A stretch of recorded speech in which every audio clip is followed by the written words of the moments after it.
This film obviously takes place in Tokyo. What was your favourite thing about filming in Tokyo? Gosh, everything works.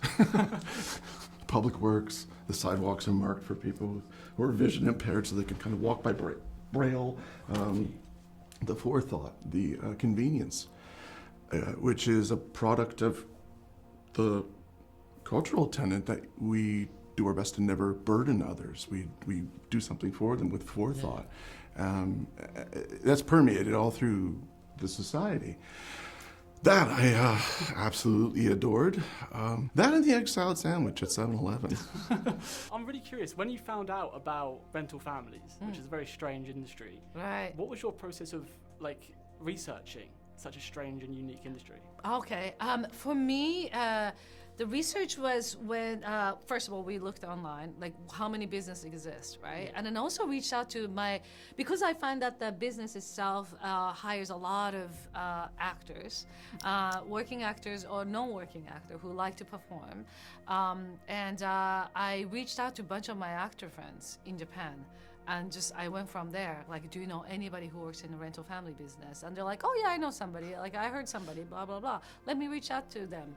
And then it was very interesting, and it was kind of amazing because I got to meet so many people throughout, because one person introduced me to the other, and I got to hear everybody's story. Yeah. And while I could not interview people who actually use the service, just because it's anonymous, right? But they were able to share their experience and what they're seeing, and that really helped me understand what rental business is really providing to the people who needs. And then the base of the story was kind of born from there. The market here isn't the same anymore. It's half the rate, twice the work. But I got you a gig and the pay is actually pretty good. And you picked up the language quite quickly as well. I did okay with it. If you get a big enough stick and you hit me, I will learn like dance steps. Was reminded when working with Akira-san, Akira Imoto, who learned to speak English to play this part. He doesn't speak. So he learned more English to speak this than I learned Japanese. Yeah. So for him to learn this language, it was as out of the ordinary as me learning to speak Japanese. So we were really on an even playing field of sorts. But once we forgot, at least I forgot I'm trying to say something phonetically correct and not come off sounding like I am saying all of the syllables correctly, and speak the thoughts like you're supposed to do because you're acting anyway. Yeah. What I'm offering here is a chance to play roles with a real meaning. What do you need me for? We need a talking white guy. No. I'm really curious as well, like, obviously you yourself have a lot of careers, ski instructor, Las Vegas tour guide. How have those experiences influenced you as a director and taking on a project that obviously Philip has lots of different jobs as well? Right. Everything. I mean, I used to do a lot of commercials and music videos as performers too. So, not making into auditions, or failing at audition is also part of my life. I think having that life experience really led me to be a filmmaker. There's some great filmmakers that become know what exactly they wanted to do in such an early age, which I admire that, and I wish I got there so early. Unfortunately for me, it was like really trying everything, photography, shooting rap artist, and like you said, being Las Vegas tour guide, and for me, what I learned now, and really helpful, when I was a photographer, I was capturing that moment that was happening in real time. Now, as a filmmaker, I need to recreate that moment, right? Yeah. But then I get to choose how I want to create it. So that I have so much fun with. And I just shot my friend's wedding the other day. And that was like so much fun because I get to go back to see what is that feeling of realness. So yeah, I'm glad that I did everything I did. How fun was it to be in that toothpaste advert? That was hilarious. We actually shot a Japanese commercial. I mean, it was like we had an agency that come and created it and everything. Oh heck yeah! And the mascot costume of Mr. Clearo Brighto, taken very seriously. It was sculpted at Toho Studios, and the specialists are there. They're like symmetry, Yeah. The prop toothbrush, they had reverence for that object. Have you done anything like that before, like adverts or? No, I haven't. I'm not one of those actors who has done that. But back in the day,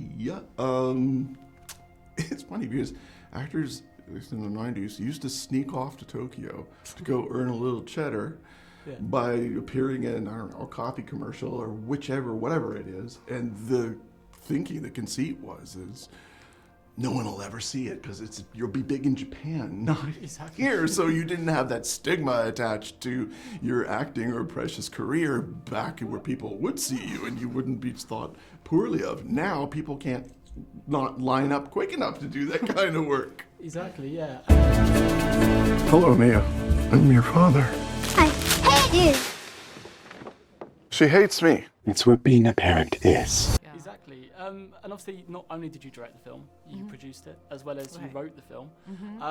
How did casting Brendan in the the main character change any parts of his character? Did he have anything he influenced it with?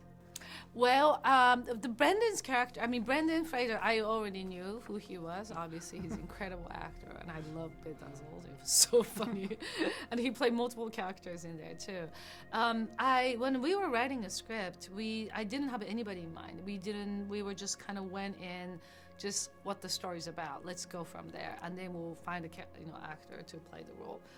But when I saw Brendan playing Charlie in The Whale and how he was after the screening was over, he showed up on the Q&A on this big screen, and I saw him, and he was such a young, incredibly kind to his crew and cast, and I just kind of felt in my gut, maybe he's the one, and then more I thought about it, it was like he is the one, and so we reached out to his agent, and then he at the time I think he already might have read the script, or we were giving him a script, and he heard about it, one way or the other, and then we got to see each other like a few months after he won the Oscar, so that was really amazing.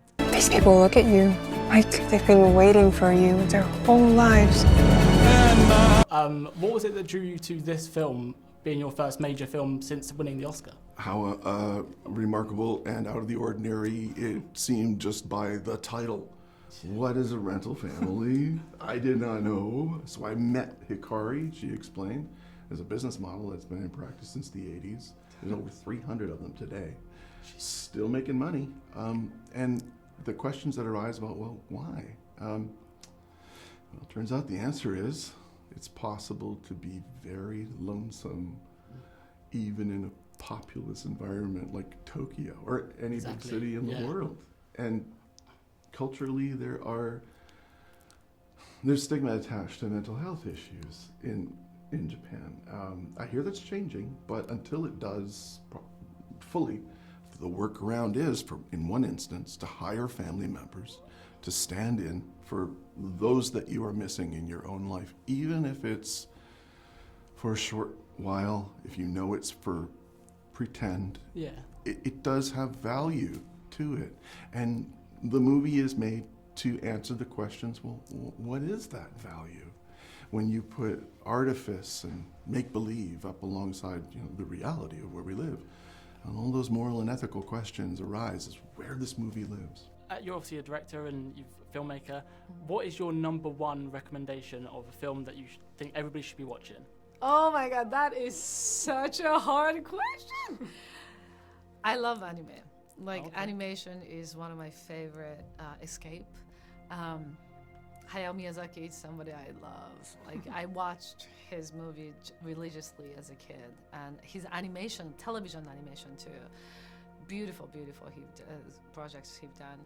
I have to say, for me, I don't know for anybody else, but Nausicaa, the Princess of Valley of the Wind, is always my favorite, just because if you're a girl, he used almost all his lead characters are girls.